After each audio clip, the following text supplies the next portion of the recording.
Señores, yo creo que nos van a ganar. Yo creo que vamos a perder 2-1, 1-0. O sea, que seguro alguien le va a atinar. Empate, gana y pierde. Entonces, 2-1. ¿Tú dijiste? 2-1 gana. Gana. 2-2. 2-1 gana, 2-2. Y yo digo que 2-1 o 3-1 gana el equipo de allá. Y lo que yo creo, acuérdense de mí, cabrones. Acuérdense de mí. Este sábado vamos a ver a Romaña o vamos a ver a Kip Keller, ya sea de inicio o de cambio. Ándale. Y el lunes me llaman y me dicen, papá.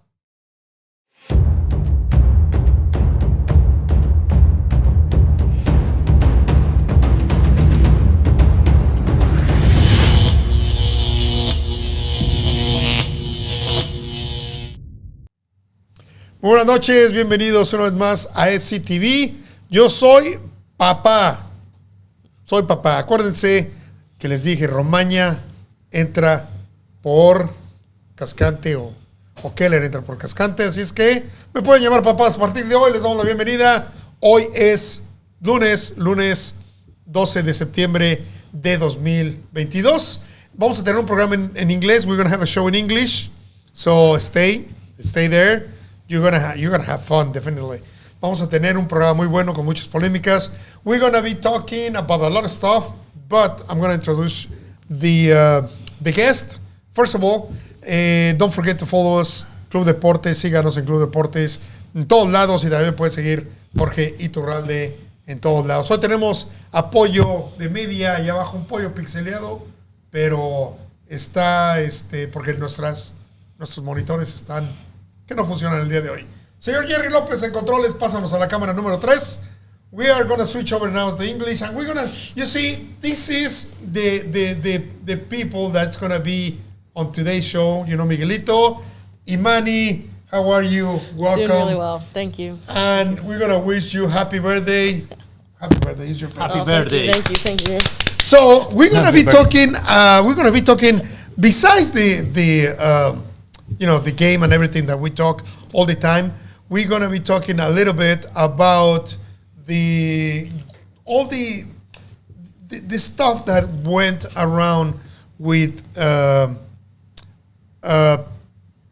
Felipe Martins, the complaints I got the media. We're going to talk a little bit about that. And also I'm going to ask Imani why she's no longer part of the supporting groups here in Austin. Oh, you gotta get the tea. So, I'm still an anthem. Yeah, I'm still don't go. We're gonna do that. Old Army Fighting Leslie's exists. So forget. You have respect. You have to put respect on their name. Yeah, no, and Manny asked me, what's gonna be the script? We don't have a script. We never have a script, so we don't know what we're gonna be talking about. Just stay there, and you're gonna have fun definitely. But let's start, Imani. Yeah. Let's start with 4 losses in 5 games. Yeah, it's been really tough. I always figured that we were going to wilt this time of year just with the amount of soccer that we've played and the conditions and the elements. And, we have a bigger squad than we had last year in terms of our ability to kind of rotate players in and out, but also... bring it back, Jerry. I love it. Can I blow out the candles? Yeah, exactly. Happy birthday. From the producer... Jerry. Yeah, but in terms of the squad, we had a completely different team this year than we had last year. This time last year, we were talking about Wolf in or out and, who are our leaders on the team and where the goals going to come from. We had just signed Driussi, and that kind of changed the whole formation of the squad. And so this year, we have a whole set of completely different problems. But, it worked out really well for us in the first half of this year, first 3 quarters of this year.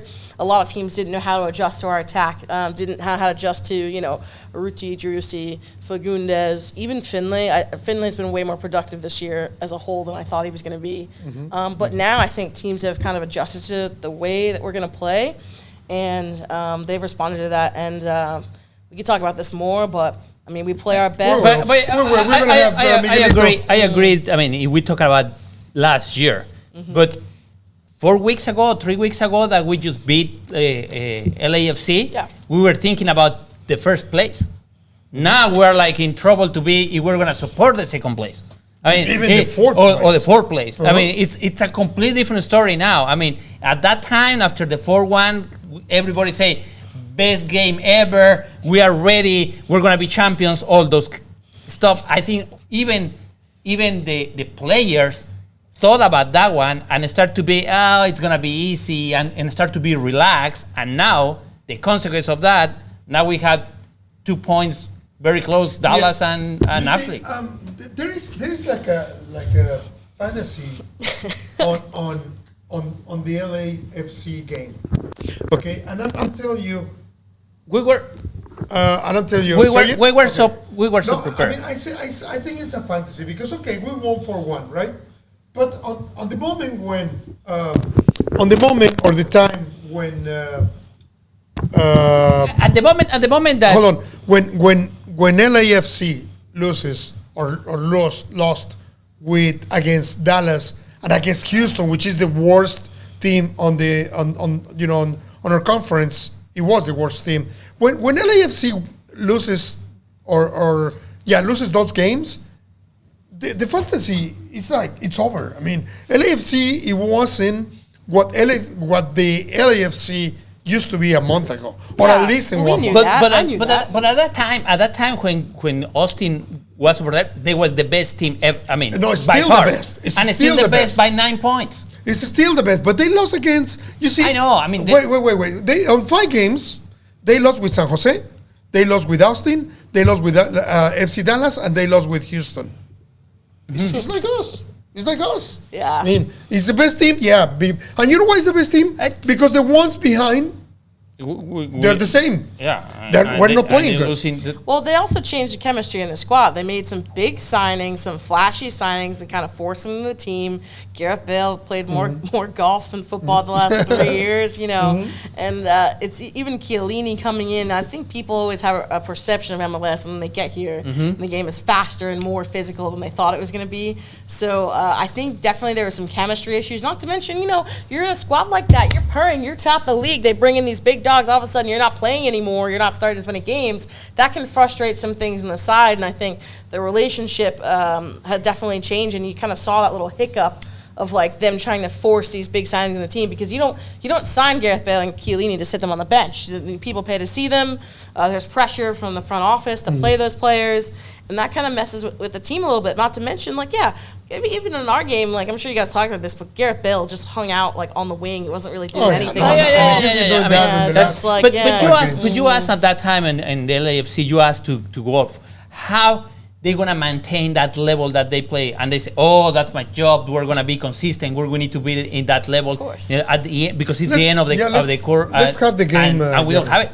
And I think we are worse and worse and worse. I think this one from Seattle, I think is the worst game that we have in the past. I mean, for the 4 losses, this is the worst one. Yeah, probably. We lost 2. We did 3-0. everything we weren't good at. Sitting back and absorbing pressure when we don't have the lead is not something we like to do. Our defense is our weakest point in this team. Our best defense is having the ball in the other end of the pitch. Like here, you can see. You see, this is a mistake. Dreadful, yeah. Look, just follow Cascante. Follow Cascante in this one, and tell me this is not. It's not his fault. They've got to step up. They both got to step up. No, he lost completely Rui Diaz. Yeah. He's got to step up. He took Rui Diaz. Look. He's not even looking at him. Yeah. He's in the middle. He's not even looking at him. Yeah, he's got to step up. What was that? That was not a block, not a challenge. No, nothing. He was in between two minds, just not really sure. Yeah. Wasn't looking at anything, and he looked really. It was both central defenders, and I mean even just Nick Lima's position just tells you exactly what's going on. It can be Rick Lima, it can be Gabriel, but it's the whole. They function as a whole. The man, which Rui Diaz was. Look at this man. Yeah. Look at the speed. The speed. Yeah, how slow looks the both of them. But that's okay. That's who Cascante is. He's going to be exposed in that. He doesn't have the most pace. No. Our back line is our 2 central defenders, our 2 center backs have always been slow. Doesn't matter who's got back there. Yeah. Okay. Whether it's Romagna, but if you play versus Rui Diaz, You cannot play. You cannot play line. You cannot be outline. You need to be. You need to be in a different place. Yeah, you've got to hold. They got to try to play the offside Exactly. track there. You know, Jordan Morris is going to win that foot race. So Always. if they might as well, they weren't really in communication. You could see him looking over. It was just Cascante again. never is gonna look for. I mean, Who's our leader? You know, center back partnerships. You got to have your A/B partnership. So who's the A? Who's the B? And I think we're still trying to figure out who's the A, who's the B. on the team, it has to be. Ridia is our that guy kills every game. Mm-hmm. Do you remember the score that they have right here in the Q2? I think it was like a nice goal. Wow, really nice goal. And this is the only thing we did on the first half. No, this one and another one. This one and the Pereira stuff. No, Pereira has a good one, very easy. Might have had dreams about that. Miss. No, That was definitely a center back miss right there. Yeah, like, we can. No, that was a tough one. That's a defender's finish right there. Fast, and then he tried to. Yeah, I would probably finish like that. To be fair. Yeah, I mean that was not. Well, was not according with the MLS highlights, that was the only good one from Austin FC. Now, this is really bad. This is really bad. This is bad luck. No, it's not bad luck. Come on, blown you can't. That's bad luck, Jorge. Do you think that was a problem with? Because Definitely. I mean, Why? we have You hindsight can here. lose- We got I mean, hindsight here. You can lose the vision, or you can stop watching the ball, but you cannot give the back to the ball. He's you see, he's not even looking at the ball. That's bad. I mean, that's hindsight, this is but not also casual stuff. But It's a bad technique or bad I mean, skills. No, come on. It's he was not. it's bad. Well, I mean, okay, come on, give me the It's not positive stuff. Cascante though, it's so not- that's it's what I not- mean. It's it's not not even Cascante. Cascante. It's But not like, a- it's it's just, not a- I think he had a worse game than Look. Cascante. You can't exactly. He had a way And worse the game. last two games, Absolutely. Of Yeah. the last two games, Gabrielsen has been. Yeah. I think. I don't want to say equal. I don't think he's but focused. I think he needs to focus because that's basic Now, this defending one- 101 that you're Okay. missing. That I one was should be a always a 3-1 defender and goalkeeper. for Diego, but I mean, Diego it's- keeps it's dyeing not- his it's not hair gonna and scares change. me. It's not gonna change anything because of that. Okay, so I want to hear Miguelito give me the positive of. I mean, it wasn't Gabrielsen's fault. Go ahead. I mean, to me it was an accident. No, not a fault. To me, it was an An accident. accident that the ball is gonna hit you you inside the There are box. no You are very accidents. close. You can't do that as a central defender. You're not No, wait. job. You are very close to you are covering man by Doesn't man. matter. Very No. close to yours. You are like this and hit you over here and enter. If you are playing American football, you have to watch the guy, right? You know, Yeah, the man. I mean- you are playing soccer. You need to watch You- the ball. Yeah, Okay. you can't give I away. got- that. You Okay, can't. You can't give- let me ask you for the second goal. You just say about Cascante. Oh, Cascante just watching only ball. That's what you just said. Are you agree? You're talking in what? In the second goal. Okay. Okay, the second goal, you just said Cascante never look at back and never look at who is with No, them. that was the first goal. No, the second one. The second goal is when The second one. No, because Oh, the on first this- one? no, it was the first one. The Well, second okay. goal. One of he the was goals too of the slow. Cascante you just said. I don't remember if it was the first one or the second one. You just said Cascante not looking never look at that one. He's just looking the ball. That's what you said. I mean, Cascante just got And- burned there. I thought he just and got in burned that for that one- second goal. You said this one here. He's burned. Look, It's the first Cascante goal, never it's the look first at that. goal. He has It's the Ruiz first Diaz goal. over there. No. This is Gabrielsen for me. He needs to step up. He needs to he needs to take another no, step you there can't- and either Well, close the man down or make a tackle. I'm not gonna argue about that one. Let's go to the Gabrielsen. Gabrielsen has very close to the defender, the attacking that they have over there. So he's taking over there. Okay. And when he's looking like that one, just hit it in the back and enter. Okay, so I'm not going to argue with you because we're going to have a different way, different thoughts. So you're telling me it was an accident. Yeah, I mean, Okay, that's fine. I mean, even I'm even gonna like give that, mine. even like that, they're gonna lose. I mean, yeah, I mean, it's definitely. nothing. No, Look, Miguel, look, no, This look is at not. him. This is Jerry. just Look at bad him. defending Look at for him. me. Gabrielsen. I mean, Gabrielsen, What it's is very, he very doing? close. He's not even looking at the ball, though. You can't do that. He's not looking at the ball. You gotta look at the ball. They're professionals. I would defend like that. Okay, I probably have defended like that, but they're professionals. They get paid to do this. We can criticize them, but I think that Gabrielson had a worse game than Cascante, and then we also have the power of hindsight. But is it a matter of trust? Do Gabrielson and Cascante trust each other? Because if you're center back partners and you don't trust your partner, it can lead to mistakes because you're not sure, should I be overcompensating for this person? Should I not be? Should I go? Should I stay? Yeah, on their second goal, it just didn't seem like they were communicating correctly because it probably could have just tried to play an offside trap a little bit there. It was you could tell he blew right past him and it was just ooh, Cascante is not going to win that foot race, but there was no support there. Exactly. That's the thing. A foot race on the second goal. On the first one, he was lost, and at the third one you can't. So, any excuses or any positive stuff you want to say, that's fine. I mean, I'm not going to argue. I think those are mistakes. I think those are because of the level of our center backs are playing. So that's the level we have. We don't run too much. That's what we have.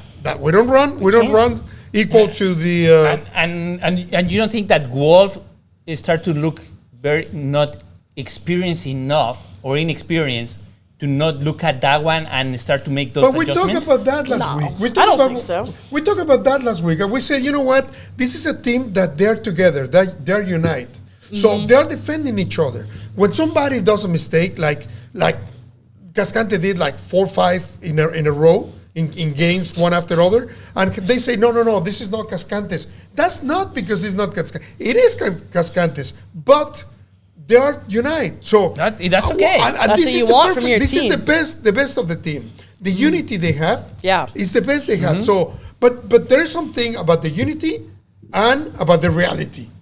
The reality, you as a coach, you need to do what you did on Saturday. You know what, Cascante? You go out, I'm going to try Romagna. Now, I tell you, do you like Romagna? On the minutes that he played? Do I like Romagna? I think he's a good character, but he's a very cool guy. In terms of, he's not quick enough for me. He could beat me in a foot race, but honestly, he's not quick enough for me for how we like to play. Because we play a lot on the wings, we like to drive forward. We leave ourselves exposed in the counterattack a lot. When we're playing our best soccer, we leave ourselves exposed. We push up really far forward, and we leave ourselves exposed on the channel. We don't have a lot of speed. Doesn't matter if it's Gallagher or Lima or whoever. It's tough for us to get back, and we're always vulnerable there. And so Romagna, I don't think has the recovery speed. Doesn't have the recovery speed.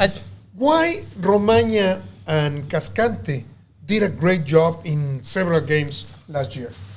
I don't think it's in a lot of them because we lost majority of those. No, but I say probably. The reason why to me they have better communication between those. Because of Spanish. Maybe, but they have better communication because you can see how and the other part is that they used to be like one a little bit behind the other one.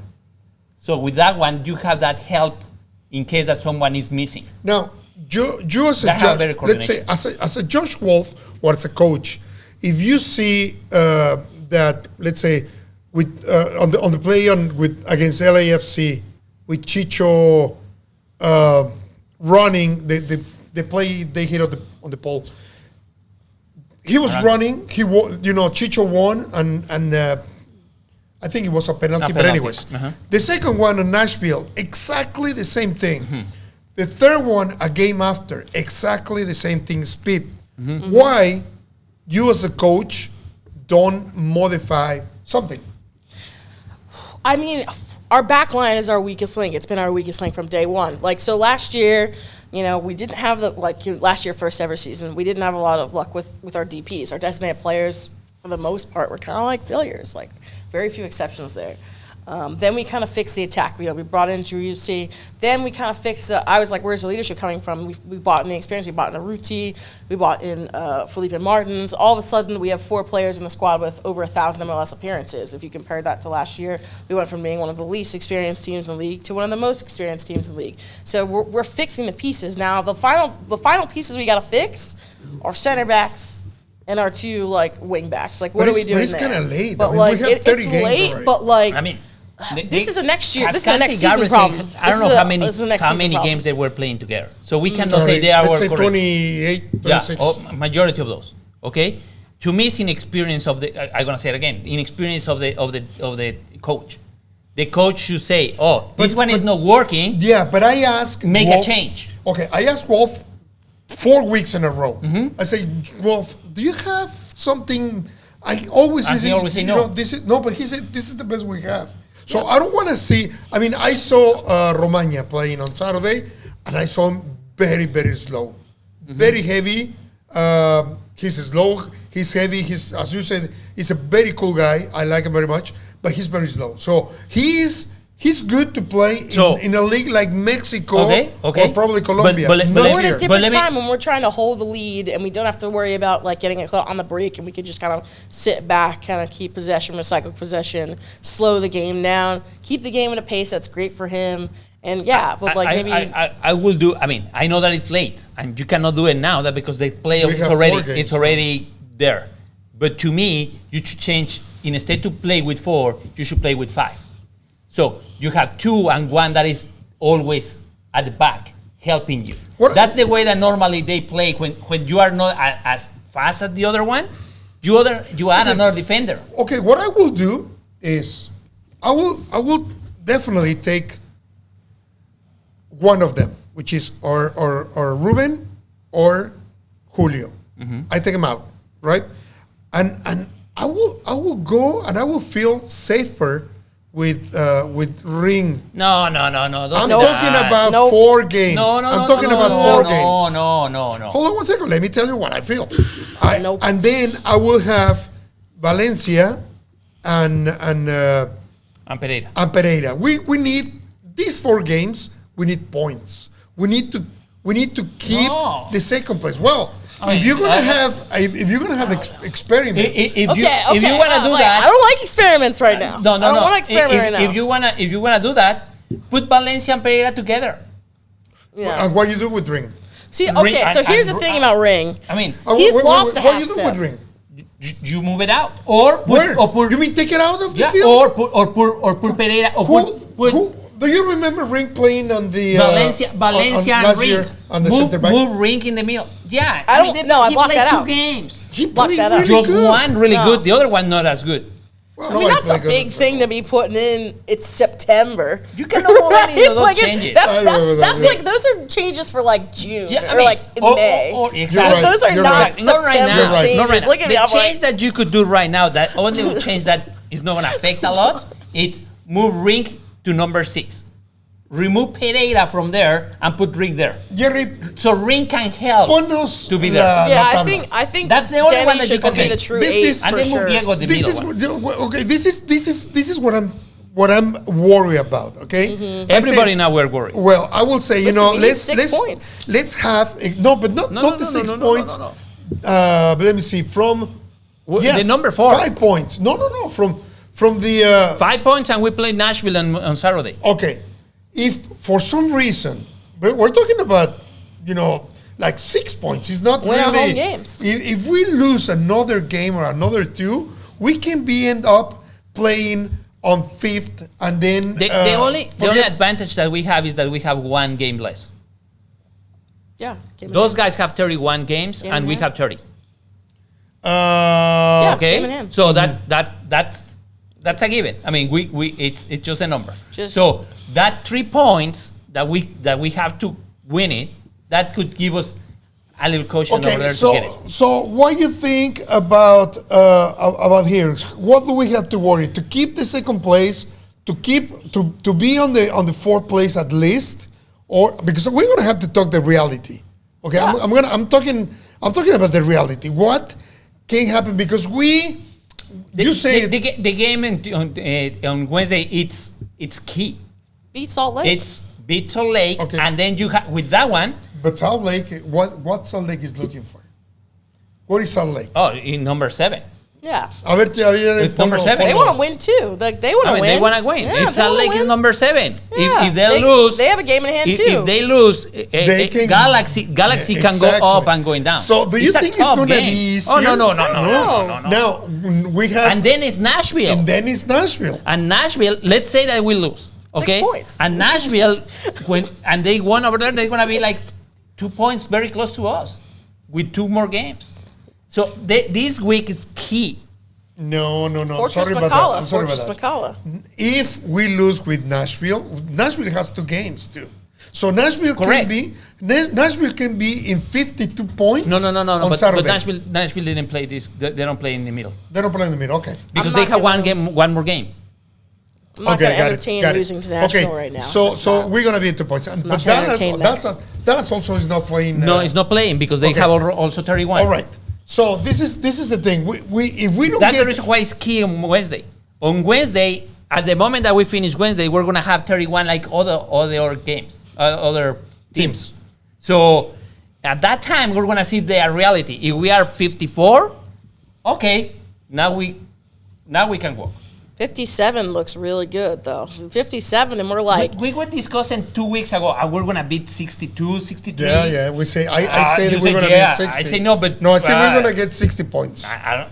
And now it's I mean, we need to win the 3 home games to be on 60, and that's not impossible. Fortress Yeah, that's not McCullough. impossible. But that is not fans impossible. got to show up. We got to be But loud. now, the 4 weeks ago, we say, "Oh, easy, we're gonna get it." Now, the we're confidence, worried. Yeah, the confidence definitely. is not the same. And that's the thing. I mean, I think it's the confidence of the team. I don't know if you saw the video with what happened with Cascante. The video. What do you think about the video we posted? Honestly, I mean, I don't know. For me, just say. I think as beat media, you're kind of allowed to like post whatever you want. But you know, for Austin soccer, this is a relatively small community, so you know people are going to hear about it. I think that there is. Yes, and the majority of our players are also like Spanish speaking. So like you're posting something in like their native language, they're going to gravitate more to that than they are like the local news or anything like that, or like maybe even the striker or whatever. They're going to see that more. They all hang out. They talk. The direct link between the fans and the players is very strong. So like their friends who are in the city as fans could be talking about that and be like, hey, did you see this? Did you see that? And a lot of these guys, they do pay more attention because, especially for our MLS guys, in a lot of cities, MLS is like an afterthought, whereas here in Austin, it's a focal point. Like the team tries to say, oh, we're the smallest market in MLS. It's like, no, Austin is the largest soccer market in MLS with no other professional competitors. It is the only team in MLS with no other competitors. So people are watching these videos. I don't agree. No, I don't agree with that. We're thousands miles away from the Longhorns. No, but we're thousands miles away from LA Galaxy. I don't believe not that. even those. No. I came from a big market. People don't care about, like, I was in the New York area. People don't care about the Red Bulls. People don't care about NYCFC. People don't care about No. New England Revolution. Just to give you an idea, what Chicharito sells on jerseys, we're never gonna see it. Is that because of the Galaxy, or is that because of Chicharito? That's what I'm saying. But that's a market. Chicharito is number 4. It's the number 4. So number 1 is Bale. Number 2, I don't remember from where is it. Number 3, it's Bella. Number 4, it's Chicharito. And number what was like 9 or 10 is Juicy. I'm coming from like 14, it's Fagundes. A market of engagement. I'm coming from a market of engagement. Anyone could go out there and just buy a jersey, and then you can never watch a game. They can watch a game once a year. But in terms of people that are going to be actively engaged in our culture, we have the biggest pool of potential. People aren't distracted by other stuff. Even the Longhorns, they play 20 weeks a year if they win a national title. We discussed it the last week. 15. Nashville, it's a bigger stadium. It's like 30-something thousand. Perfect. And the crowd over there is like feel like us. Yeah, I know those guys. It's like Sounders. It's like Atlanta. Sounder. Yeah. It's like, I mean, I don't think Austin. It's. I mean, for us, I'm telling you this. For us, the regular people that is commenting, if you see a space with 60 people, 70 people. I mean, I go with Leon to do a space with Club Leon, and we are like 700, 900 on just talking about the game. Even we get to a 2,000 talking about a game, and we have the same population in Leon than Austin. There are some press but conference that's a football culture, though. for That's Pumas a in soccer Mexico. culture. 10,000 people at the same time. Look at it. So, and right here we Yeah, have I mean, different. It's Mate different. It's a Combos. big- Mate Combos. They were asking for 300 viewers. We never got to the 300 Yeah. viewers. Okay. It was 257, 260, 250. Yeah. I mean, But- the market here in Austin. The potential The is potential, there. yes. And you go to a restaurant and you see the jersey. You go to Start to look at it in different exactly. places. But sometimes people doesn't even know what the standings are. The FC. Like, I mean, They just that's wanna where we go are. and have fun. That's great. I That's mean, what we want. and it's the second That's what we year. want. Let's say, let's the second But year. the reality it's is moving. The reality is the marketing on The marketing needs. the marketing on They need Austin a lot FC. of. They need. It's an area for improvement. Yeah, a big definitely. area They for don't- improvement. The marketing department, they don't know what to do. I mean, I think the marketing department has just relied on the supporters to create their marketing for them. Like that's what I feel like. Just being a part of all that, the marketing department, like they focused heavily on supporters, and I think that they realize now that maybe that was a mistake a little bit because they focused a lot on supporters who kind of like just started supporting the team, and then all of a sudden they're bringing Exactly, attention. they're like 1,000 guys. Yeah, 2,000 guys. yeah. Now, I don't think the there's marketing another thing. is I not asked, good at all. I asked the president, not the Yeah, owner, y'all are the- coming the- for the us, FC president. today. You got I the asked him- players, you got the front office here, like everybody. I asked him, you know what? It's a 20,000 seat or 22, whatever. Their focus is 20,000. They're not planning or they're not projecting to have 105,000 people like UT had this weekend.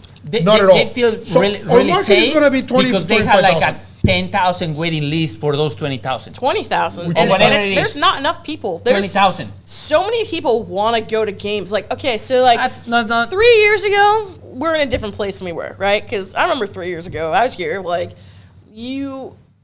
every now and again, you'd see an Austin FC jersey, something about soccer in Austin. Even among, like, the Liverpool supporters here are huge. They come out, like, every single week, like, 6:30 in the morning. There's 50 people watching games. Big games will be 6 a.m. There's 100 people there. They weren't even talking about Austin FC that much, right? And now, everywhere you go, you see Austin FC something. Someone's always got Austin FC something on. we need to. that's- We need to separate Yeah.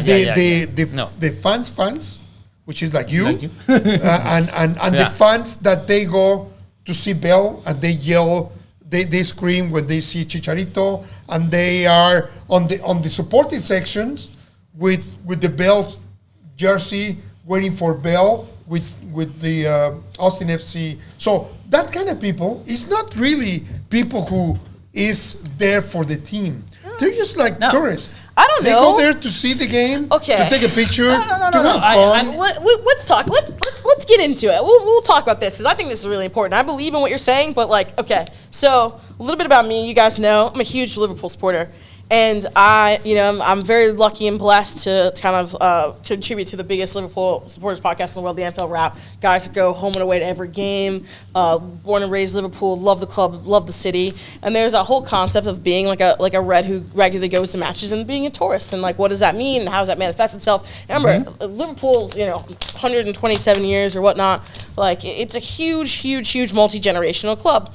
So there's that. But then also I come from this so I understand that it's been a blessing to be like honorary scouts. Like I've been asked to contribute to like a novel about Jurgen Klopp, and the fact that even someone from Liverpool would ask me to contribute to that is incredible. It's a huge honor for me. I still can't believe it. But from a U.S. soccer's perspective, supporter culture 15 years ago didn't really exist that much here. So we literally went from everyone was kind of a casual fan. No one really had the in-stadium experience. No one really knew what that was like. Shifting the entire culture to kind of what we have here today for U.S. soccer fans. Then you have like Austin FC, which is like, again, as this U.S. soccer movement has really come to the forefront now, we're seeing it from the coaching perspective, Jesse Marsh. We're seeing it from the players' perspective. We're seeing it now with the supporters. With Austin FC is part of that movement. Nashville's part of that movement.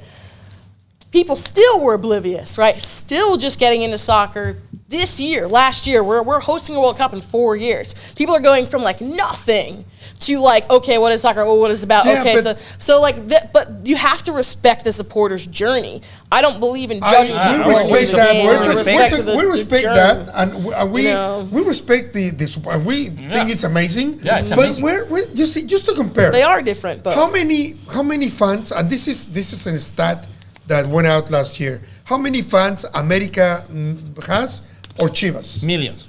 Like Yeah. 25 million. they got a each. head start, gentlemen. 25. That's a market. That's Got a a head market. start. Saturday is going to be America Chivas. How many people do you think is going to be watching Millions. that game? Millions. Yeah, and millions. millions. Of course. We cannot compare MLS yet to what I mean, the Mexican League does. Of course. It's, Okay. it's going to be So- at the same time that Incomparable. Nashville versus Austin FC. The game. Exactly. Imagine It's gonna what be. is going to Yeah, happen. Yeah, no, and incomparable. honestly, I'm thinking to go to obviously to Nashville or how watch America Chivas, because America Chivas right now it's a good moment. Mm-hmm. America has won 8 or 9, and Chivas has been winning like 5. Yeah. I mean, it's Something a like really that. good Something team. like But It is that's okay. silly So, to it's a good compare one. those Yeah, leagues, but- by the way. Like I think the only leagues. ¿Qué fue eso? Chicken Okay. biscuit! Chicken So, whiskey. Chick whiskey. Chicken whiskey now it's mad because of that. Okay. Yeah. Okay. So, anyways, Yeah. before we go to before we go there, I would like to know, I mean, if the, okay, I agree with you that Austin FC, it's growing. Yeah. As a supporting fan. claro. It's growing when you go to a restaurant and you can start to see some, And people wants to get involved. little bit going on here. Okay? It's not even close to American football, like Dallas Cowboys, all those kind of Yeah, things. they got a head start. And it's not going to be never like that one, okay? Because it's Well, we don't know if hundreds it's of going to be years never. versus. We don't know if it's versus- going to be Yeah. never. I mean, maybe in I mean, 100 years. Yeah, I don't know if we're gonna see we're it. still in No, no, we're not literally gonna we're see in it. I don't know if we're generation gonna see one. it, but that's We're okay. like we're in generation one right now. Exactly. Like this is that I don't we know. have not I don't know had. if we're gonna see it. Like, okay, yeah. we're not. I don't know. If we're gonna Well, see we're it. in generation 1 on Now. Austin, but Now let me continue. So Healthy league, healthy So- clubs. not because of that, we discussed it many times. The many people, there are 20,000 at the stadium. We say half of those look like a real fans to us. Okay, yeah. Okay, 10,000. I mean, that's yeah, Okay. we even say 12,000. Oh, 12,000. 1500. Let's say 15,000. 15,000. Okay. I mean, and 15,000 is kind of generous. Okay, Yes. Okay. And that 15,000 equals 1% of the population exactly, or less. or less. Oh yeah. like we'll see. We like We will see this growing, And but it's growing now. you both are from football cultures where like football's been a way of life. that's what from, like, we are birth. talking, I think. Yeah, That's yeah. what we're Birth. talking. Like what I'm not. So I know what it's like to go from like what's this all about? What's I mean, this soccer no, thing? no, And no, then but- like develop and like get into it. Talking that way. about soccer since 2000. I don't remember when. You know, When we like- start yeah, talking it was in 2006. 1997. No, I no. just turned 2007. Yeah, Do you want- 2007. oh, okay. So that's kinda here when in I Austin, started getting, okay, like, and we really into it. dreamed one time to say, imagine one time that we're gonna have an MLS. We say, No, we oh, never thought never about it. thought about it. We never we thought never say that it's we were gonna have impossible that. in Austin. Yeah, And we now say that on the. and now that we have it, it's wow, we got it. 2007, 15, like this year is 15 years of American Outlaws. 2007 is when it started. I joined in 2010. And yeah, we started this whole soccer movement. At our peak, we were 35,000 members across the country. And a lot of those people went on to start supporters groups in markets that would eventually be MLS clubs. So they started off at lower league So- clubs, USL clubs. So and I'm gonna ask you. I'm gonna ask you something. I'm gonna move a little bit the ¿Cuánto vamos, topic. So Jerry? I mean, you are very supported and all those kind of things. So We need to why figure out. why you're not in more in the Verdes? No, let's talk about that. Wait, Let's wait. talk about what happened That in was Los Verdes in America. Before we talk about that, Okay. let me keep going with. Just give me 1 second. Let me finish what I start with the video. Right, the Cascante video that I did. The reason why I ask you is I got a lot of attacks. People attack me. People send me a lot of stuff. They were mad. People from one part of the supporting groups, let's say, right?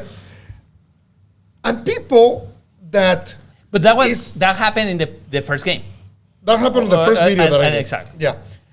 What happened is what I didn't understand, and I actually was because we got people involved even from the front office. Of course. From the front office, they tried to defend. Even another media start, like attacking back. Not attacking, but to be honest with you, replying. you're just repeating, you're just treating Austin FC like a bigger club, like where pundits aren't afraid to kind of.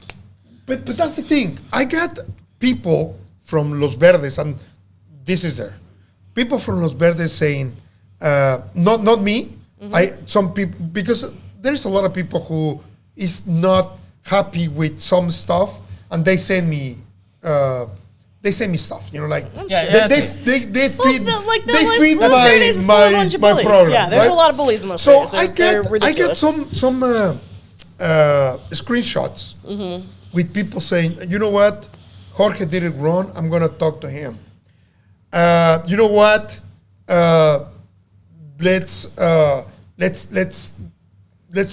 do something to protect, right? Not protect, but to talk the opposite than Jorge. Now, people who is part of Los Verdes, Sure. not the Anthem. I'm not talking about anything bad. I want to know why. I mean, I can tell you. These people,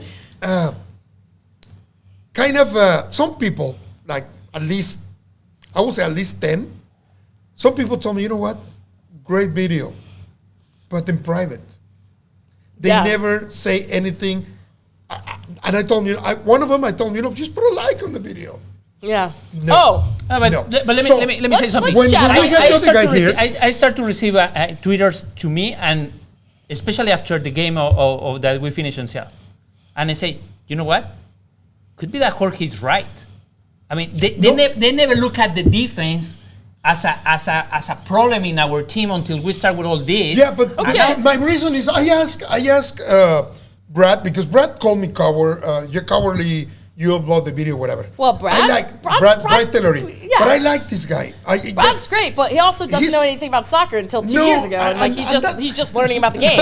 He'll tell you. He's just learning about the game. He does. Other people tell him what to say because he doesn't know yet what to discern for himself, and he's learning. That's part of his supporter journey. I like Brad too. There's nothing wrong with that. I didn't know until that day. There's a lot of people I didn't know Brad until that day, and I invite him again. He's going to be here with us in the future. But the reason why he got upset is because he thought it was offensive. That's fine. I invite him, and I say, you know what? Let's talk about it. And I ask him. I say, you know what? The supporting groups, for me, they look like sometimes they look like a dictatorship.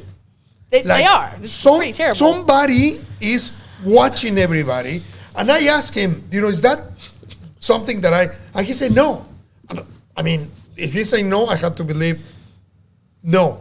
But the question that Miguelito is asking, and I probably will be, why the people is afraid to say whatever they want inside? I can tell you, I can give you answers, and I appreciate if you guys would give me some time to talk about this because it is my birthday. All yours. Here we go. Okay. The tea. This is the tea on Los Verdes and La Murga that people need to know about. Because let's see, I was on the board of Los Verdes. I got to see a lot of behind the scenes action. I got to see these people for who they are. I was part of Austin Anthem. I was part of Austin Anthem when they became Los Verdes. I was one of the people that encouraged Los Verdes to break away from Austin Anthem and encouraged people to do that because I saw kind of what was going on with the Anthem leadership. And again, remember, Anthem's president got kicked off the board in their first year. So again, there was reasons why this happened in the first place. But I have a lot of tea. So yeah, there's a lot of toxicity around, especially Los Verdes and Murga, because there's a few things happening. One, a lot of people are new to soccer culture, and so they don't understand the spirit of the game yet. And I think that there is a spirit of the game that's different than a lot of American sports about what it really means to be a supporter and the supporter spirit, and kind of this being a collective and what that truly means. There's not a lot of spaces in American culture where people can like come as they are, and you know, in soccer, it's normal to have different opinions about players, different opinions about coaches, and you don't take it personally. You don't. It's just soccer. Yeah, it's just the football. It's just soccer. You don't attack people's character. You don't let it bother you. You have to. You got to separate that from like what you think is about somebody as a person. And a lot of people, I don't think, understand that. They don't understand like what that really means. There's a lot of kind of like grandstanding about diversity issues and y'all means all, but a lot of people have never been exposed to diverse thought. A lot of people in these situations have never been exposed to diverse thought. Even if you, let's say even if you attend a university, right? Everybody had to go through an admission process, and the university cherry picks who they want to join their culture based on the attributes they have. So there are going to be some similarities, even if on the surface you think there's not. If you're in the military, you have to go through a process of entry. There's a strict hierarchy. There are all these things that are barriers to entry. It's not like everybody can just kind of like come in. And so, you know, we have all this preaching about y'all means all, Black Lives Matter and stuff, and a lot of it is completely fake. It's not real at all. And they're talking about how we're all together and we all got equal say, and it's not. They run it like a strict hierarchy. And I joined that hierarchy, and I encountered so much racism, discrimination, and bigotry while I was there. Like what? Can you give us an example? Yeah, I've got too many examples. Even just being in Murga, let's start with the most obvious one. Being in Murga as a capo, I've never capoed 103. So I capoed over 20 games. I never got to capo the center section, not even for 10 minutes. And I'm one of the most experienced capos in the country, and definitely the most experienced capo in La Murga.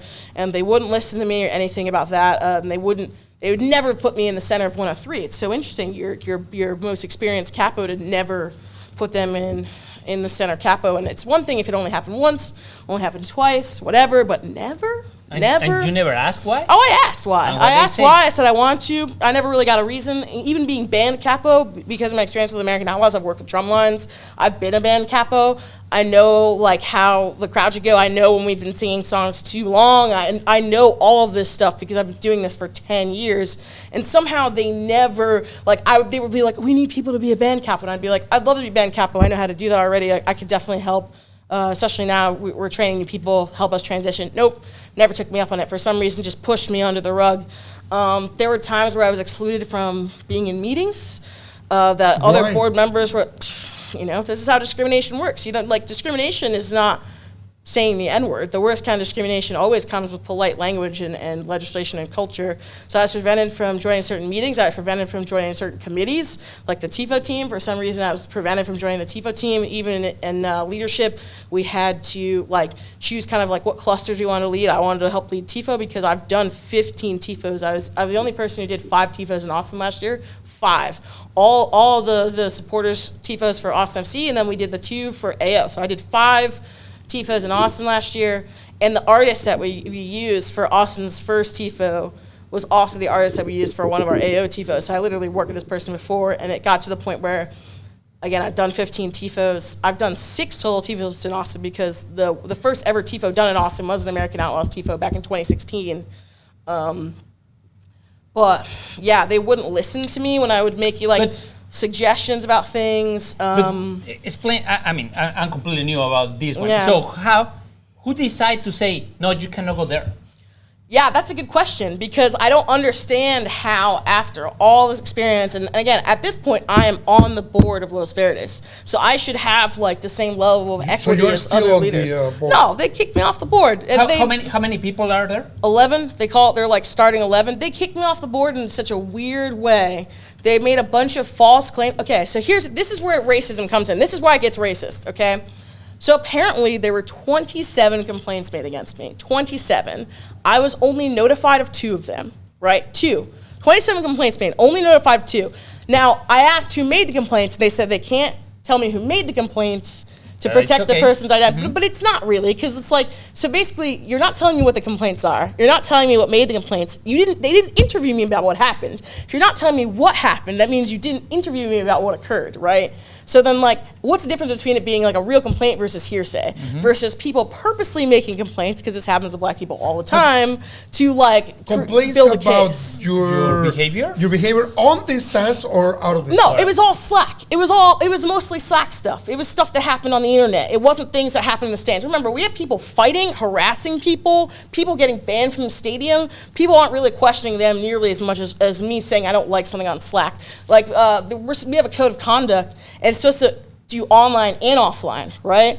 But like, people aren't really kind of taking offline content seriously. Also, it's context. Like, most of racism issues are context. For example, if a black person gets stopped on the street by police, what's the difference between having a real cause for that versus for somebody being racist? Like, you fit the description of the suspect. Well, do they really?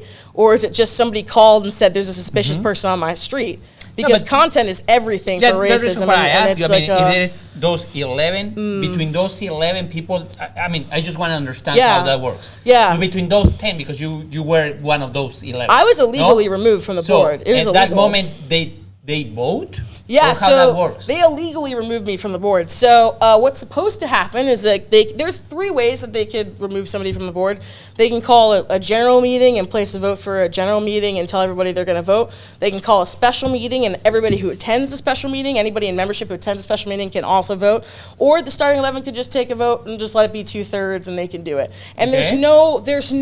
And did they have that one that you know that happened? Any of those 3? Yeah, that's how I got removed. I was there, but the thing is like, there's no real like this. If you have this many complaints or if this happens, you get removed. There's none of that. It's very, very loose. In fact, the only thing is you have to say in the board meeting that the reason you're calling the board meeting is to remove a member. You have 2 days. Like, you have 2 days to tell someone they didn't do it. And there was a lot of backlash and kind of, I would say something about racism issues, and then someone would complain against me like the next day or within the next 2 days. I would say something about racism issues in MRGA, all of a sudden someone's giving me a complaint. I was kicked out of both. Literally, Austin FC, I've talked to the front office at the club. The reason they gave for me being kicked out of the reason MRGA, that the MRGA or give to them. Yeah, to me, is because I had field access when I wasn't supposed to have field access, and I was like, I have field access for being a board member of Los Verdes, not MRGA. And like, again, I was never given field access by the person like doing field access. So this is Rigo, never given field access like somehow random people are getting field access, people who are just doing the flags. Meanwhile, I'm Oakfront captain, so like, none of this fighting that happened in the stand versus LA, none of that stuff happened when I was Oakfront captain, by the way. Hold on. That is something that I want to ask you, because I saw your post, I think it was on Facebook, when you said, when I was there, this didn't happen. Yeah, it didn't. But how are you going to prevent 2 guys fighting on the stands? I've done a lot of soccer crowd control. I'm used to things like tailgates where there is no security, and you have to be your own security. There's nothing. You have to sort the trouble before it starts. You see people starting to exchange words, that's when you intervene. You see little clusters, you see heads turning away from the match to look at what's going on in the stands. That's usually never a good sign. It usually could be a medical thing, or it's either a medical thing or something. It's kind of hard, no? It's hard. It's a skill. It's a skill. It's hard. It happens very quickly. I've done so much crowd control stuff that like it happens to me in slow motion. Everything in the crowd that happens quickly to other people. I've been in so many crowds doing this exact thing because I'm on the American Outlaws and Stadio Committee and then AO Watch, which is our disciplinary committee, for 10 years. And it's literally the same thing. So like everything slows down for me a lot. So yeah, they're like, people don't understand what I do because they're so new to this and they're so inexperienced that they just can't conceptualize it, which is fine. Again, people are on their supporter journey and there's nothing wrong with that. They just have to like appreciate that I'm in a different place in my journey. And I feel like other people who are kind of like well-known soccer supporters, people were listening to and letting them do whatever they wanted, and then someone like me, for some reason, I was the only person who had a lot of experience that people were comfortable not listening to and not doing things, and again, preventing me from being in meetings, preventing me from being on committees, and again, I'm a board member at this point. Like, people not liking my opinions about things, or this is another thing that was happening. Whenever I would complain about racism issues, because I would say things in our Slack channel, which is not a public Slack. You got to be a LV member. You got to be in the Slack. Other people would DM people who had responded to me, telling them not to associate with me, not to contact me, not to say anything. So behind the scenes, my friends were telling me that other people were telling other people not to say anything. Then they started being like, oh, you have something against Latinos? I was like, are you saying this is like reverse racism right now? So I'm complaining about racism, so you're calling me the racist? Because that's what racists do, actually. Like, I think you asked me that question last year. It was like a USA-Mexico thing, and like that it was so weird. I was like, no, and they're just saying that as a defense because they don't want to take responsibility for what happened. But here's the issue: I wouldn't care about this if they were not grandstanding with Black Lives Matter everywhere, smearing it all over everything, like being at Juneteenth, all this stuff. Meanwhile, you have a black female LGBTQ person, your first black female board member, one of your first black members, period, the first person to believe you about what you said about standing up for black culture, and you unscrupulously remove them from the board with a bunch of made-up allegations, a bunch of hearsay. I never got the chance to defend myself, not once. Never got the chance to defend myself, and the ripple effect was huge, and it's all the same people that the club put on a pedestal. Even the whole Verdes campaign was a farce. Half the people on that campaign were either banned from the stadium, have assaulted people. Even the capo that was throwing water at that guy's phone. That's somebody I had to file a formal complaint against the club about racism against. I had to file a formal complaint about the club about racism last year. And don't you think that's why they don't like you? Yeah, that's not good enough. You can't be out here with all your Black Lives Matter stuff. Let me comment another post. No, I understand. Let me comment another post that I saw. That's not okay. When you want another water, or Jerry, ahí te encargamos otra. I'll take another water. So when there was a picture of Rigoni arriving on Fairmont Hotel, I saw a comment of you saying, "Hey, there is not a single black people on the Verdes." I think it was the Verdes. I was Murga Los Verdes. There's not a single black person there. So I was why the only black do you person in think America they active? Why? Every week. First of all, we live in Texas. Why we are you not live in happy? Texas. I mean, yeah, exactly. You But the first question is, why that thing offends you?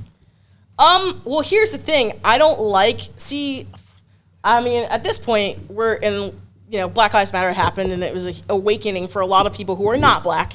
For people who are black, it was just kind of something that's been happening for centuries, right? This is not something new to us. It's new to other people. It's a learning experience to other people. It's not a learning experience to us, So, yeah, in terms of joining communities that are predominantly white and even white Latino, I grew up in a black Puerto Rican family from New York. I had family friends in Chile, so when I was younger, I would go to Chile all the time.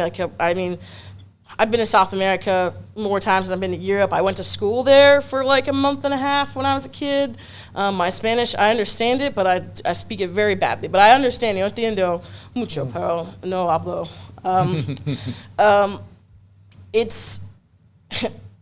I know that there are other dynamics, especially with colorism in the Latino community, people don't like to talk about, and the history there.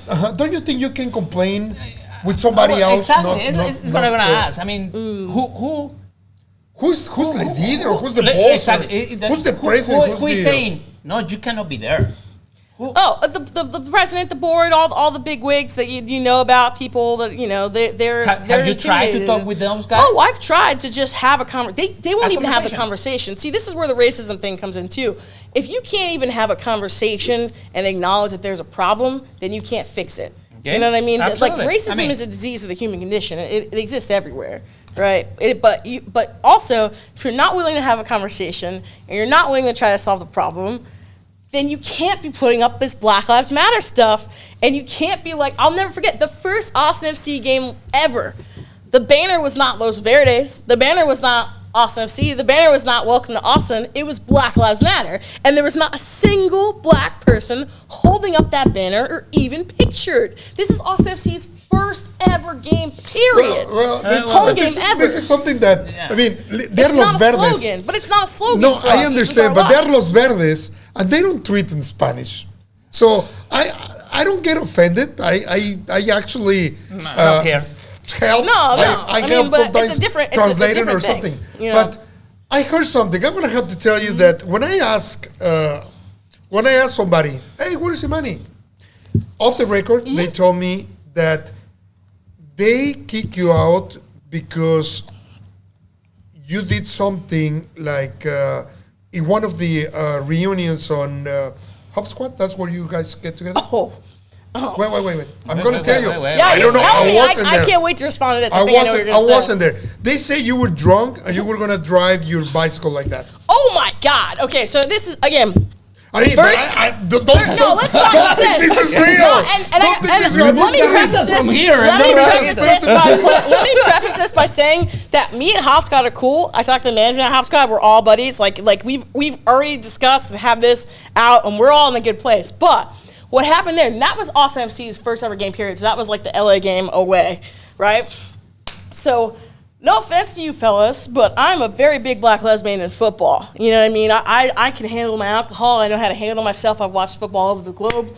I think on 3 continents. Actually, on 3 continents. Like, I'm even, watching Liverpool in 2019. I was in Thailand for a lot of the year, and I would go out at 3 o'clock in the morning on the Koh San Road, or I would have to go to these adult bars to watch Liverpool. You know, I was in Pattaya at some boxing camp, and I'd be it's 3 o'clock in the morning. I'm with a bunch of boxers and stuff. Okay. But I've been around the block. I know how to handle myself. I've solo traveled everywhere for soccer too. So that wasn't true then. they were like, well, you were drunk. Yeah, they were like, oh, I was like, it was complicated. I said to someone that, no, it was complicated because I was like, this has been an all-day affair. We were out, we were basically closing the thing down. At one point, I was drunk, and I was like, well, I got to stop drinking now because that's what you learn when you learn how to drink responsibly is go, I need to drink water. I need to stop drinking alcohol because that's what you do. That's how you stay safe, right? Again, I'm not going to be a hypocrite and be on all these committees about keeping people safe in sporting environments and then not know how to handle myself, right? That's really important. So, I was in the bathroom and I said to somebody, at that point, everyone was drinking. The management staff was drinking at Hop Squad.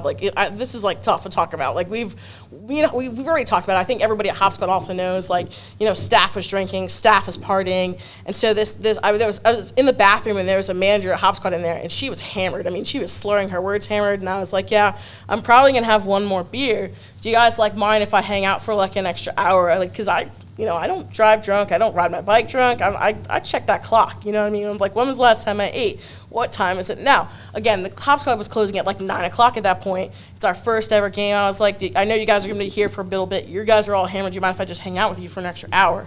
So she was like, yeah, sure. And then I go to order my first beer. I had 1 beer in 3 hours. I go to order another beer. You're talking about... What is it?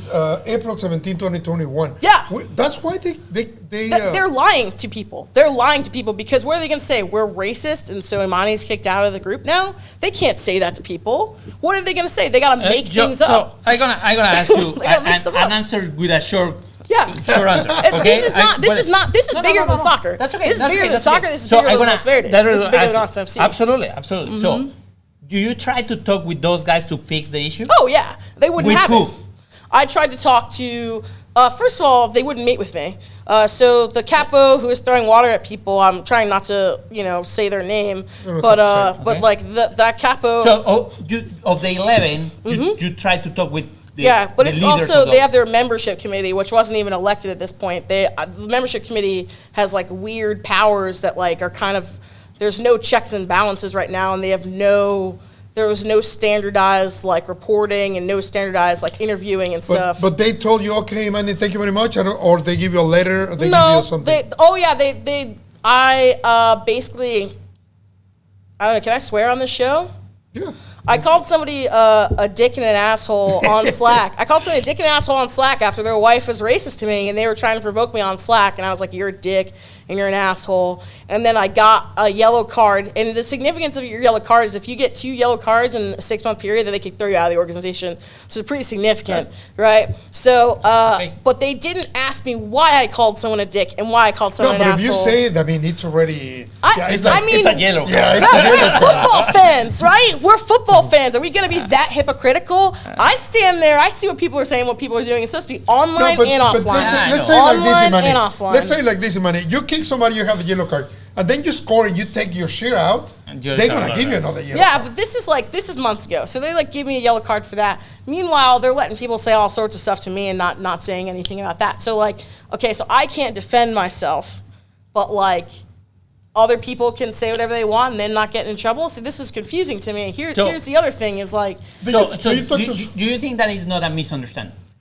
No, it's racist. They wanted to knock me down a level. There's jealousy. People were saying she thinks she's big and bad because she's got relationships with U.S. Soccer and Nike and all this. And I was like, no. Okay, so going to the first question, why the people who is not on the 11, why the people is afraid to say things? Because they're being bullied.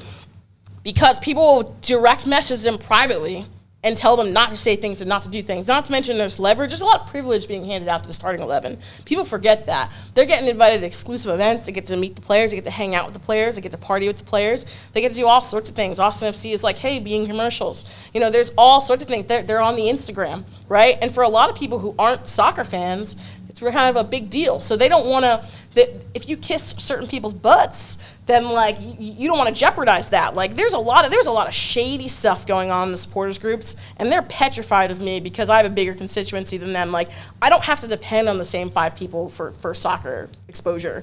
I don't have to, but everyone else does. You talk to the front office, you say. Who do you talk to?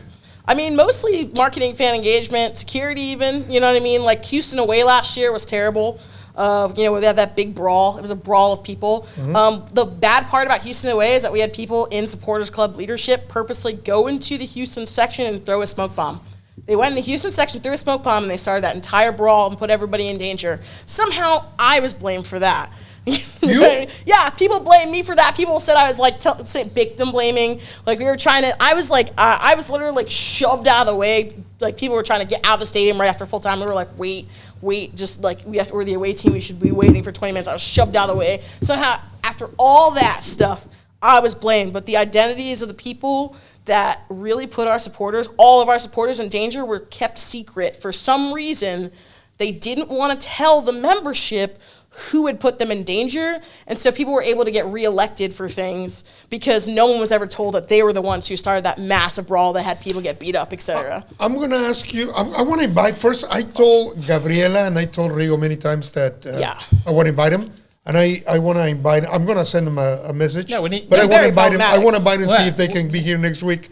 But let me ask you. We need to hear the other side. Exactly. You want to hear, we've barely heard this side. We could have done a whole episode on this. I feel I haven't had time. Whatever you say, I respect it. Yeah. And I really thank you for being so honest. I really thank you. And another thing is, and this is a question that is probably going to be relevant, but it's a question. These 11 people, or whoever you want to be on top, even 2, 3, 4 on top, do these people make money somehow? Yeah, they do. A lot of people, especially Rigo and things like that, they immediately went to monetize their support. So, you guys, I think people wear us into FCTV. At least you guys are we're media. We have to make a profit in order to run this. You have to run the operation, right? Well, a lot of people are you'll see the fake Austin football culture brand and stuff, the fake jerseys and stuff, and that's Rigo monetizing his support. You'll watch him during a match. He will change his shirt 3 times during the game because he's trying to sell his shirts. A lot of the shirts and other merchandise, they've immediately gone to make a buck themselves, and that's where a lot of this is coming from too. But you're not obligated to buy it, or you just. No, not obligated, but it's they want it. But right? Yeah, they're it's pretty shady. I want to be part of the Star 11. I need to be good with the guy, whatever. Yeah, you want to be. People immediately oh hey, I just found out about soccer. Let me go start selling stickers. Let me go start selling T-shirts. Let me go start selling jerseys right away. It's not even been a year or 6 months, and they're already selling things, and they're using their presence in the supporter culture to make money for themselves. immediately. And I had an issue with that, like right away, like trying to pretend like you're here for everybody, but then making money a lot on the side. Even the movie that was made that was great, they didn't get the proper copyright permission for that movie. You're talking about Passion Verde. No, but that was something different. It was Passion Verde. It was great. That was a work from Javi Pereira. A very good work. Yeah, it was great. From it was Javi great Pereira. for Javi. Really great. And that it does great. have nothing to do But with no, it. but it kind of does, because who else co-produced that? Rigo.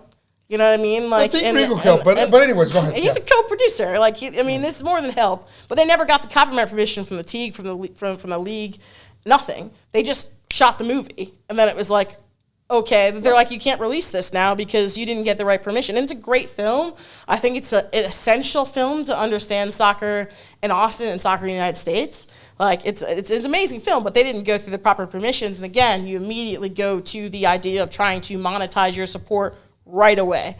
And there's been very little consequences for the team. Even the fake Austin football culture jerseys going out with fake Adidas logos, the fake Austin FC logos being produced by somebody who has a contract with the club to produce jerseys.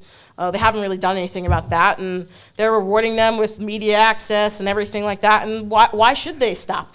Why should they stop? There's no reason for them to stop. It's blatant copycatting, and it's so interesting to me. And for me, it just goes against everything. So you would like to go back to the Deportes? Is that I was banned for 2 years. I was banned for 2 years for Slack stuff. For 2 years, people who were physically fighting people who were harassing people, were not banned for that long. Because they know I have a voice. They cannot stand the fact that I have a voice, the fact that I have leadership, the fact that I have knowledge, the fact that I have experience. They couldn't stand it. But like, I feel very used because they used me to present this image of diversity, which wasn't real. They used me and my expertise and my experience. Like, do you really think, like, our first 2 TIFOs went up? I spent so much time running around making sure everybody was ready for those. I mean, like, we got it. There was, it was No, like, but let me ask you, and I want you to be very honest. Wait. Let me ask you, and I want you to be very honest. These are not short answer questions. No, I know. Let me ask you something that I want you to be very honest.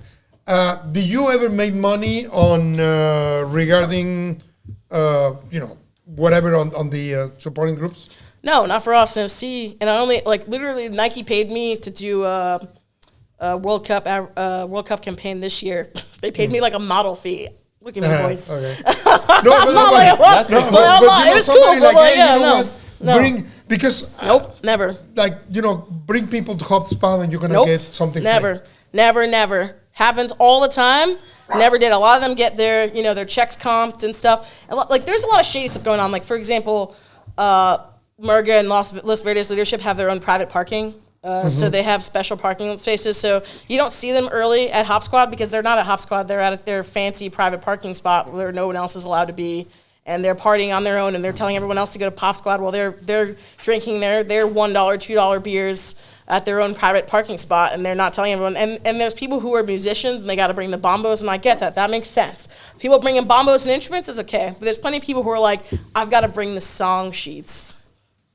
And it's not like, I've got to bring the song sheets. So they're getting all this stuff. So they're telling you you were expected as a regular fan to have a certain match day experience. Well, they get this premium match day experience, and even the whole who gets field access and who doesn't. Like, how and why, or what are these people doing? It's really just friend favors. They're using that to leverage power within the group. So like you said, people are afraid to speak out against certain influential members. So the people will be attacking you and no one's standing up for you because they're afraid of losing privileges. They're afraid of losing privileges and power. It's about power and privilege. And again, it's way too soon in this supporter culture for it to be this dramatic and this toxic this early. And some people are very, very close. Like, they're married, they're dating, they're living together. Like, there's no separating them. 11 people, all you need is like 6 people to be more than 50%. And if 6 of those people are married or brothers or they're on the board of both groups, right? It makes things very difficult. It makes things very, very difficult, and it's not fair and it's not right. And there's not a lot of checks and balances. For example, I was afraid of making complaints to the membership committee for Los Verdes because I was afraid of retaliation, because there are people who are literally like on both. So they're on the membership committee and they're on the starting 11. So how am I supposed to make a complaint about somebody in the starting 11 to the membership committee if somebody's on the membership committee and they're on the starting 11? There's no checks and balances there. There's sometime or anytime somebody told you, hey, you know what, Imani, stop complaining because you're going to get in trouble? Yeah. Oh, there was definite intimidation. People just weren't hearing it. People were just starting to say, like, you think everyone's racist. Some was like, they were like, you said somebody wasn't black enough at one point. And I was like, no, that's not something that actually happened, but thank you for fabricating that. Like, you know what I mean? Like it's amazing. It's like if somebody just picked somebody like that looked Latino or was Mexican off the street and was like, you speak for all Mexicans now. Like, that's weird, right? So, like, it shouldn't be like, oh, hey, you have melanin, now you should speak for all black people. Like, you know, do you know anything about these issues? Can you speak on them? If you can't, that's okay too. That's fine, but maybe you shouldn't be the one speaking for everybody, which is totally fine. But yeah, I've been through a lot of racism issues in football. Like I said, I'm out and proud, and I've been in this for a long time, and I'm not naive about what this game is. The last question that I'm going to do, because we need to go back just to finish we talk. Why the Austin FC didn't listen to you? The office. They did. The front office did. I think that there is like something like they make you relief. People need to understand that Austin FC's has done a lot of incredible things that a lot of other teams haven't done, and that's one of the reasons we've been able to grow so quickly, so fast.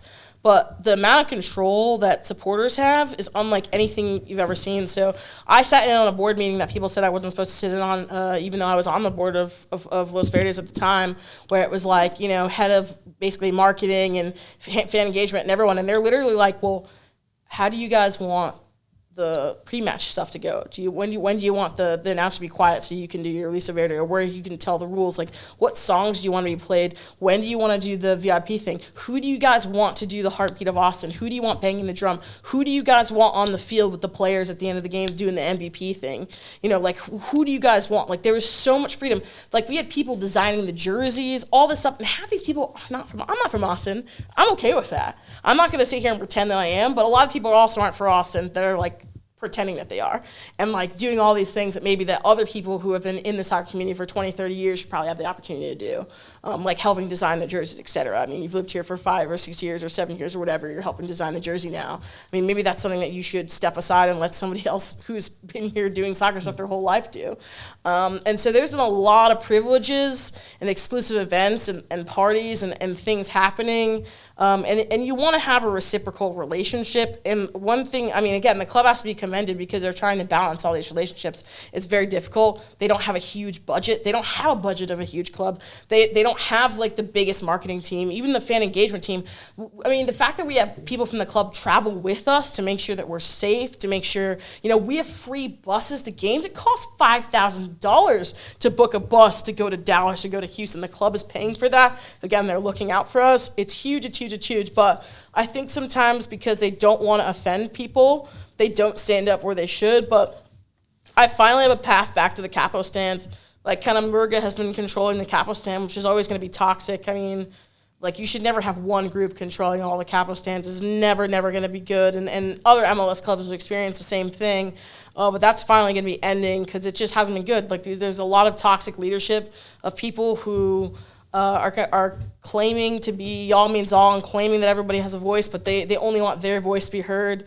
And anybody who has an opposing viewpoint is kind of isolated, etc. So it's been really tough. I mean, I'm going to always support Austin FC and keep supporting Austin FC, but I haven't felt safe at a lot of games. I'm curious why, if La Murga and Los Verdes, they don't, for some reason, they don't want you. Mm-hmm. Did you try to go back or go to the Austin Anthem? I've been a member of Anthem for like 3 years. I joined back in like 2019. So I'm in Austin Anthem now. No, well, I'm fine with all of them. Like, they were, like, again, LV and Murga had this whole campaign against Anthem, which was really toxic. People who had never met anybody in Austin Anthem that were told, again, just like you were saying, do not associate with these people. Don't talk to them. They suck.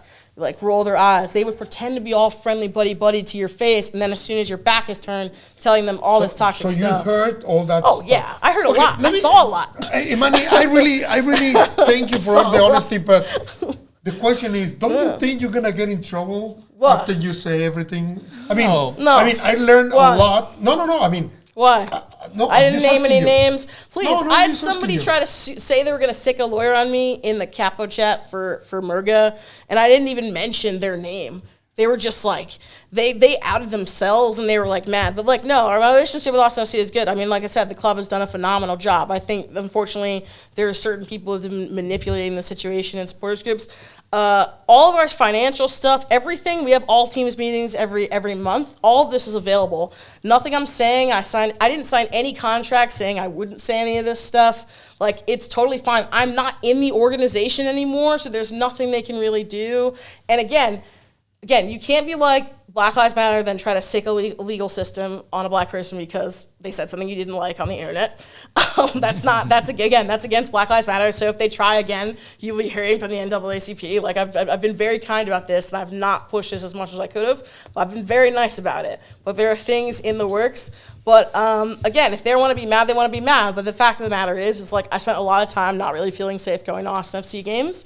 I had people regularly degrading me, saying bad things about me, spreading rumors. It really affected my life. I've been super depressed about the whole thing, and it's affected my ability to enjoy the game at all. And as somebody who spent the last 15 years of my life dedicated to growing soccer in the United States, to not really love the game as much because of my experiences with Austin FC supporter culture is huge. Well, going back a little bit with the starting 11 on Los Verdes, do those guys, I mean, if like Pedro, Juan, Martin wants to be on the starting 11, are they able to go there, or there is like a group that is controlling everything? You have to be voted in. So I got over 630 votes to be in the Los Verdes starting 11. So basically, they disregarded all those people's votes to kick me out. Like I said, they could have had a general meeting and said, "Hey, we're going to have a general meeting to discuss this person's membership." They didn't. You had 631 I had 630. I think it's 632 votes. That's how I was on Los Verdes starting 11. There's a lot of people who wanted me on that board.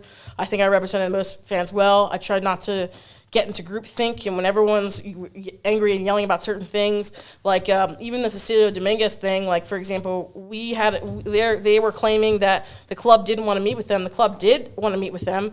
They just had to respect MLS's collective bargaining agreement, and they couldn't legally say anything to the supporters groups without maybe violating something with Major League Soccer. So it's not like they couldn't meet with us. They had every communication, every plan to meet with us, and they said that they didn't want to meet with us because it fit better with their marketing. It fit better with their outrage politics that to have to say that the club is against us and blah, blah, blah. But there was a lot of toxic stuff, even with the guy who made that TikTok about the homeless camp, that they got fired from his job at the stadium because of a TikTok where he didn't really say anything derogatory. Maybe not the best, not a good look, but as a female, if you're going to go on a run at 6 o'clock in the morning, it is dangerous. Women die every year from that, somebody attacking them in the morning. It's very difficult. And there's a lot of, my thing is the hypocrisy of trying to do Juneteenth parade and do all this stuff about Black Lives Matter, but then in your own group not addressing racism issues and trying to be better. The club tried to do a restorative circle. They tried to have people come in and talk about racism issues. Literally the same week that the club started calling people to have a restorative circle and talk about racism issues, I was kicked out of the organization same week. But I think, Imani, I think right now on these years, we get offended for everything. You know, Sergio Tristan got offended with you. I didn't. Because when she said, we're going to go very quick, not too long. When she said on a tweet, Mexicans are so, I think you said so nasty, something like that. That was literally within 24 hours of USA Mexico where our guy was like we were watching injured. the game. She was talking about the game, and when she said Mexicans, I heard and I understood that the Mexicans on that corner of the stadium. She didn't say the Mexicans south in Tabasco or the Mexicans in Yucatan. She was tweeting about the game, and she said the Mexican. Well, the people who was throwing stuff is Mexican. So, on we're not trying to injure our own players. As a person, I'm not gonna get upset because she's saying the Mexicans. We are watching the same. We're watching the same game. It was like a Mexico-US. So. Yeah. So if I probably wouldn't say, the Americans are so whatever, because I don't want to say it. But on when I read it, I said Mexican fans too. I didn't say like all Mexicans. I really didn't. It's football. Come on. I really didn't get offended. Yeah. Okay. But this is the before we went, we jumped to your to all the story. that's the thing that is happening right now. People get offended for anything, and one of the things that happened on the week is with the players. When we did the Cascante that we already talked about, the Cascante video, I think it was. I heard that all the people from the team, they saw the video together, right? They put the video somewhere, so everybody saw the video on the team. And I say, me as a journalist, well, it was the music, it was this, it was that, it was just sarcasm. That's the thing. Nothing personal. I say it 100 times. Julio Cascante, it's a great father, great husband, because I can see it on Instagram. But on the soccer part, he did 5 mistakes, and now we can add another 4 after the video, right? Yeah, we can put 4 more. So, but the thing is, when Felipe Martins went to the media conference, he exploded.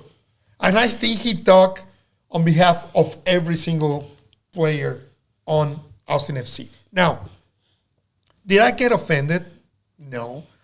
I saw a letter from the striker, which I forgot the name. I'm gonna Phil. Phil did a letter to Cascante for saying, whatever he said on that. I respect Phil, but I respect Felipe, and I really have a lot of respect more after he said what he said, because he exploded. He said it. He said, what?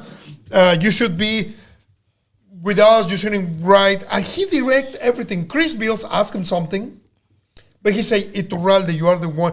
Go ahead, put it on, Jerry, and we go for it. We go after Oh, that. jeez. Getting steamrolled is another thing.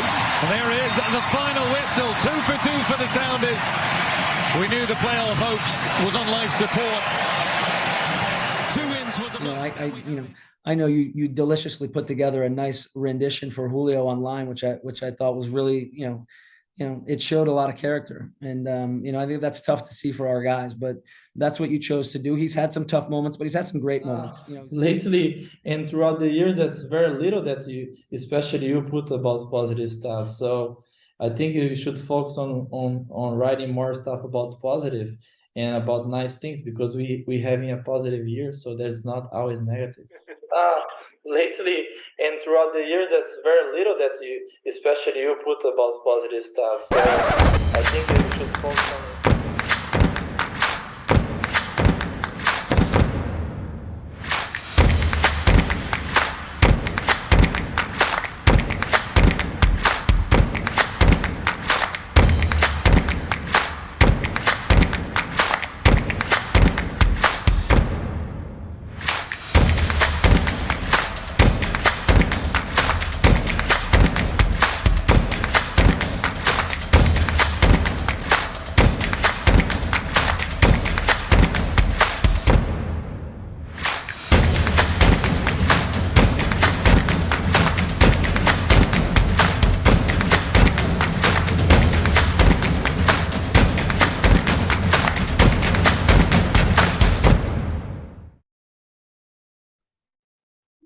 Hola, Dani.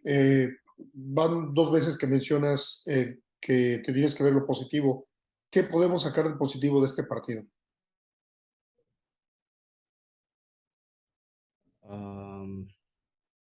Nada, un partido malo, pero como dije, hay que quedarnos positivos en la mente y ya, el próximo partido, darlo todo y listo. Okay. You see, I asked Danny, what was the positive? He said, nothing. So, it's But not... I'm going to go first with what Felipe said. I mean, Go ahead. that we never say nothing positive. I mean, we say positive and negatives in this Yeah, program. but this is the all thing. the time. I mean, but yeah. they just want to hear the negative. That's Yeah, not our problem. but this is something that we need to understand. I mean, when I post the video from from Cascante's mistakes, I got a lot of people, like an army of people offending me. They send me direct messages. whoever wants to offend me, did you see? Wait, espérame tantito, Jerry. So those people who is attacking, they have the right to say whatever they want. Absolutely. Okay, I am a journalist, right? I am a person who has a mic. Right now, I really like and I respect more Felipe for what he said. Instead of Julio, ponlo. Julio, he blocked me, and there's another people who blocked me, which I try to, I just, you see, and the other one who blocked me, I mean, Danny Pereira. I mean, Julio, I realized that Julio and Danny are very smart. I mean, if they block you, that's really good, man. I mean, no. And I'm gonna say this. After I realized he blocked me, when they say Danny's gonna be here, I'm not gonna tell Danny, why you block me? I mean, you have the right to do whatever you want, Danny. You have the right to do whatever you want, Julio. It's really something that I mean, you have my respect if you do something like Felipe Martins, okay? Because the day when I post the video, you can ask Emily. I told Emily, you know what? I want to talk to Cascante. Can I talk to him? After the video, after all the thing, I was going to say, you know what? The intention Julio, was not that. My intention wasn't to make you feel bad or make fun of you. It wasn't my intention, but I want you to tell me what you think so I can take it, right? On an interview. They say, no, Cascante is not available. It's fine. I mean, if Cascante tomorrow says, you know what, Jorge, you are an asshole, I really take it. I mean, he's probably said it, maybe not to you. Oh, he said it to everybody, probably, not right? to you, but that's okay. But we need to understand something. Felipe, whatever he said, because the striker thought, or they got involved on this.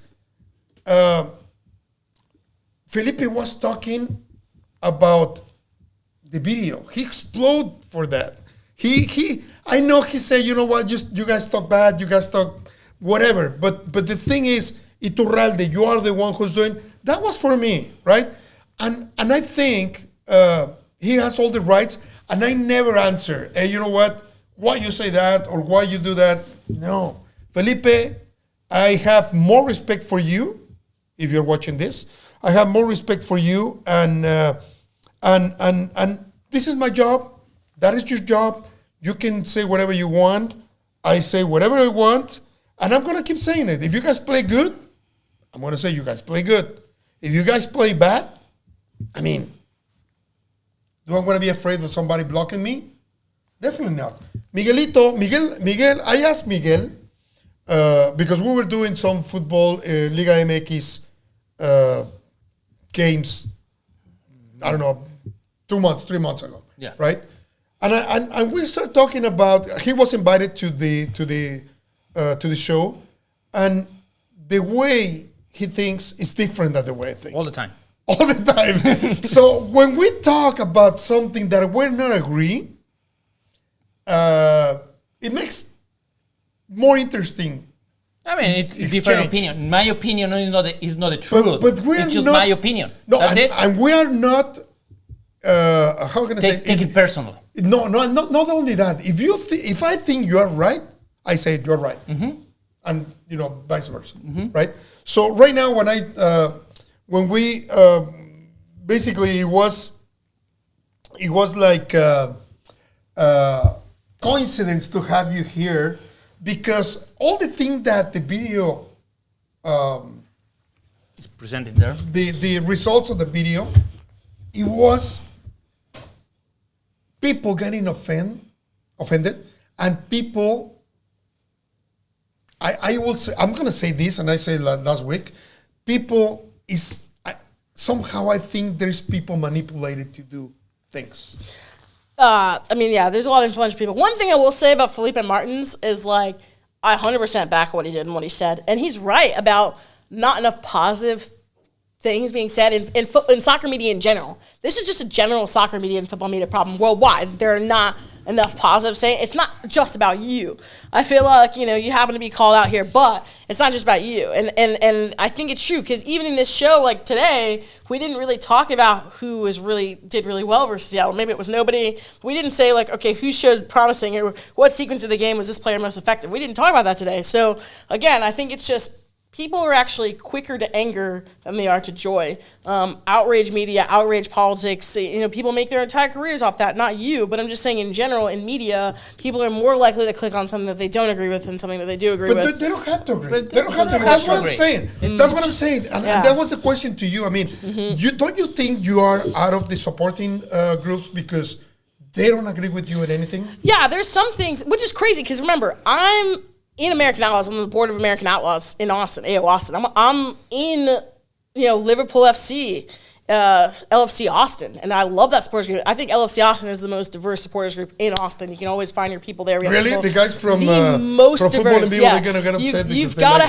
got to have those guys on this show. I feel like you should reach out to them because they're the best supporters group in Austin, one of the best Liverpool supporters groups in the world, and the most diverse supporters group in Austin. Doesn't matter if you want to sing for 90 minutes and yell at the screen. Doesn't matter if you want to sit in a corner and not talk to anyone, just quietly eat your eggs and chill. Whatever supporters experience you want to have, it's all welcome there. No one's going to yell at you and try to dictate what your supporters experience should be like. Whereas Austin FC, there's a lot of people who feel the need to dictate to other people what their supporters experience should be. I don't agree with that. I don't think it should be as intense. Players are players. That's what I mean. Players are players. Felipe Martin, I'm gonna say something that I never said before. This is gonna be the first time I'm gonna say it. Felipe. That's not true. No, it is true. Okay, go. Out of the mic, out of the record. Off the record. Yeah, off the record, I say it to you. But you see, Felipe got upset. Okay, last year, you remember when the Austin FC media kicked me out and they blocked me? They actually most people don't. It was like a big stuff on Twitter. So they blocked me. They didn't let me in to a media conference after 4 or 5 games lost in a row, something. So I couldn't get in, and I got a direct message from a player. This is what I never said on public. I got a direct message from a player saying, "You know what? I was waiting for you on the media conference because I wanted to hear all the stuff you had for me. I'm not playing good. This is the 3rd, 4th game that I'm playing bad, and I wanted to have you there." I'm not going to mention the player, but I have a lot of respect for this guy, and he's still with us this season, and that's the thing. I mean, you know what your job is. And you know what you have to do. I mean, if you and there are professional soccer players. They supposed to. When you see 2 people blocking let's go to that one. Let's go to that one. If you see 2 people blocking you, what? Imagine that. I mean, it's a soccer. There are professional soccer players. Yeah. I mean, we say a bunch of stupid things here. All the time. That's one of the best parts about being on this side. That's the best part. This is fire culture. Yeah, I want to say dumb things sometimes. It's part of football, and they need to understand it like that. And we're just talking about football, nothing personal. I mean, and we say really great stuff all the time. And sometimes we say, oh, you know what, this guy's doing bad because of this. And that's my opinion, that's Jorge's opinion, or whatever is here opinion. Yeah, but this is the thing, Miguelito. If they said, your opinion, you said your opinion. Yeah. And let's say Pereira says, you know what, Miguelito está estúpido. What are you going to do? But that's okay. That's okay. I mean, if he thinks that way, I don't care. That's his feedback, and that's what you take. Why? You're going to say, I'm going to do a letter. I'm not going to go and say, oh, no, it's not true. I mean, if you think that one because whatever I say is because you're not agree what I say, that's it. I mean, but it's just soccer. I mean, it's football. You don't have to agree. That's the best part. And that's the beauty of this sport. And they need to understand it. And you can criticize someone's play without personally insulting them. You don't want to insult their character. You don't want to insult the person. But you're allowed to kind of criticize certain aspects of it.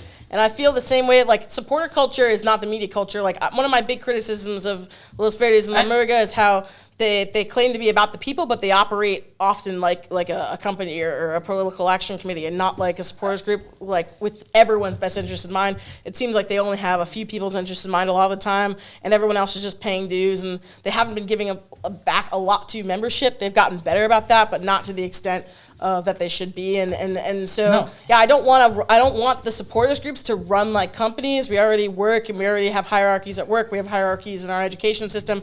Like, we should be able to have fun, and I also believe that everybody should be able to have fun that way, and that's our role as supporters, is to have fun. And the whole intention of the supporting is that have fun and be supporting and have a good time, and they need to understand that piece, okay?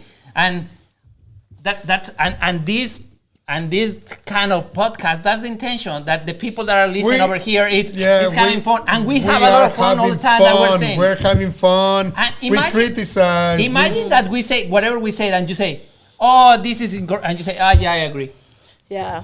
But anybody, the next one, "Oh, I'm agree too." Oh, come on, gentlemen, like that. Anybody who knows me personally knows that since I've been experiencing all this racism stuff, I have not had fun. I have had a miserable time this year. It's totally affected my relationship with soccer and football, and I don't want anyone to ever experience this again. It's people said, "Oh, I was being selfish," and this is not just about me in my experience. This is about the experience of all people who look like me, people that are different, and they should be allowed to be in leadership. They should be allowed to thrive. And I'm going through this so that other people don't have to. I'm making a big deal out of this because other people don't have to. I'm speaking out so other people don't have to, right? Because no one should ever be treated like this ever again. And I don't think that anybody, again, you can't say that you respect someone and like want to destroy them because you don't agree with their opinions about soccer. Are they couples with the Austin anthem? No. I don't want to ask you why, because we're going to take 30 more minutes. But there should be. I would love to be a capo for Austin Anthem, Oak Army, Fighting Leslie's. I'd 100% represent them on the capo stand. I'd help train their capos as well. I'm going to give my opinion. I respect a lot all the supporting groups. I don't understand what I said, like the way they get like an army or people who's trying to, I don't know. But I like everybody. When you go to the stands, when I go to the stands to do El Color or something, everybody's friendly. Everybody's like really nice with me. I really like them. I respect a lot the Austin Anthem, because the Austin Anthem is, for me, is more, I would say, and I don't want to say, I don't want the other groups to say, why? No, but the Austin Anthem has like a straightforward thing. When you ask them something, they answer. Yeah. When you say something to them, because I ask the people on top and say, what about this? They answer like the way it is, and with the other supporter groups, I haven't been so. They have strategized marketing campaigns. They have strategized marketing campaigns. But when I do like I did a tweet saying, como que los verdes, güey, pongan algo, put something in Spanish, right? And Rigo, which is one of the big guys, he answered like, te dolió el culo, like, your ass hurt. And so he can say that and it's okay, but I can't call somebody an asshole, and that's what I'm talking about. Well, let me tell you, I didn't took as an offense, not an offense. Again, I'm not. We're from Mexico, I can say, check tu madre. I didn't took that as an offense. But on the other hand is, we wish to have Los Verdes doing more Spanish stuff. Of course. On especially because, there is a lot of people who love soccer and they don't speak English. Imani, it was like a long chat. Let's talk congratulations for your, happy birthday to you again. Yeah. And thank you, really, really thank you for everything that you say today. I'm going to have to watch the show like 2-3 times. And let me tell you just something. Remember, soccer is more than just be supporting. Of course. It's love the soccer, enjoy it, no worries about those. It's a beautiful game, and that's the important part. Yeah, I've experienced a lot of racism in soccer and football in general, just kind of but nothing has kind of gotten to me like this experience, because these people are purposely putting out Black Lives Matter and all this propaganda that they are more welcoming than they actually are. And that not only bothers me, but it also puts black people at risk for our safety. And I think it's very disingenuous and not fair. And there's I've had a lot of really positive experiences with individuals in those fair days, people who are in those fair days, really nice, genuine people, but there's been lots of bad things in leadership. There are 20,000 people in the you can see in different places and enjoy the game. My heart is in the supporters section. I don't feel good unless I'm in the supporters section, and I don't really I feel sick going to games a lot now, and I it's hard being nationally and internationally recognized for being a capo, and then being told that I can't do that because people are intimidated by me being good at it. I think that's a special insult. That's a special insult. I'm going to ask pretty quick. Because we have a member here. Where is Mr.? And I don't want to say his name. Everyone knows who it is.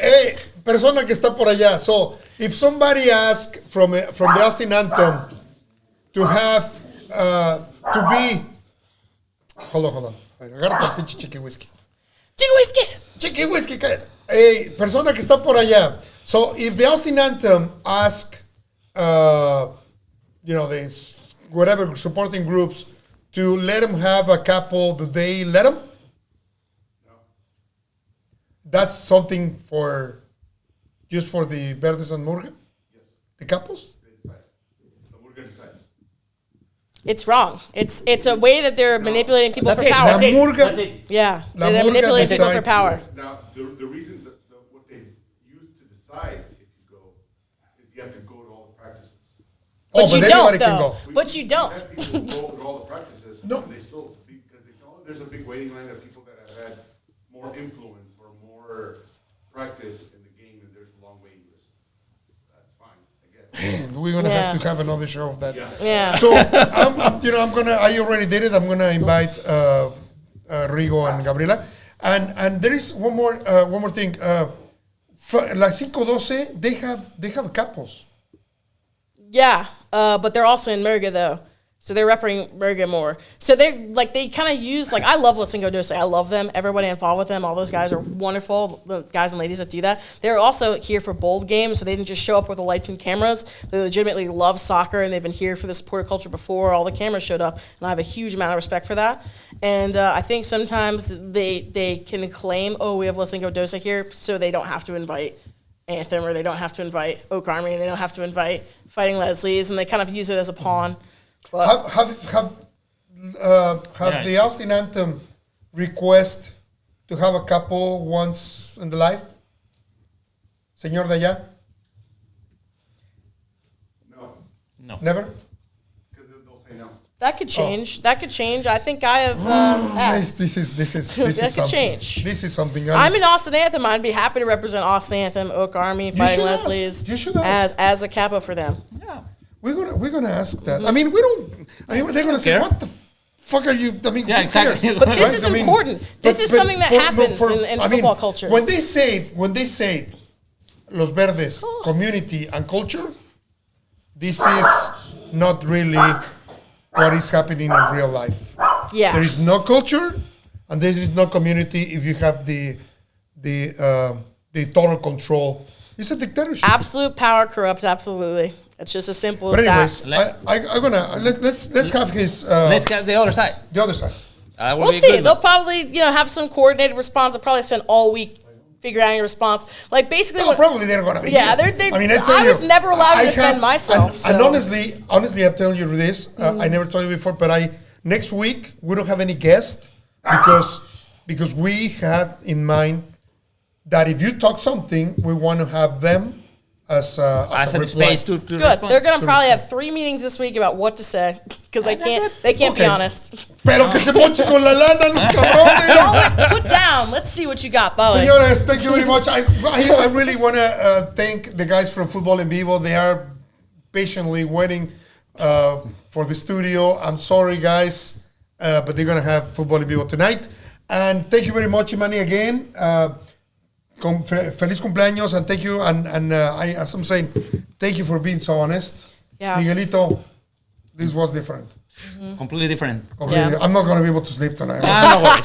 Bitches. I barely slept for months, but I think that as supporters, and if you're going to represent supporters, you owe it to the other supporters and fans to be honest with them. And I'm not going to, like, present everything like it's a media response or something that I'm doing for work. Like, no. Like, I believe that if you're going to dedicate your time and your weekends and your money and, like, what you do with your time off to us, then the least we can do is be honest and upfront with you. And I'll continue to do that with any of my leadership roles. This is your house, as I told you before. This is your house. Anytime you want to have the mic open, we always happy to do that. You know that. When you get here, as all the guests we have here. And you need to go next time to just talk about soccer and all the. I mean, in playoffs should be really good. Talk about playoffs. We can talk about the World Cup. That We can would talk be about really anytime good. we want to talk about the Champions League. US versus in the World Cup. In the World Cup, let's do that. Yeah. That would be cool. And thank you very much again. Gracias a Jerry Lopez. Thank you to the guys from Fútbol en Vivo. Gracias, Miguelito. Y Pixelito pollo. Pixelito pollo. Mm-hmm. Thank you very much, guys.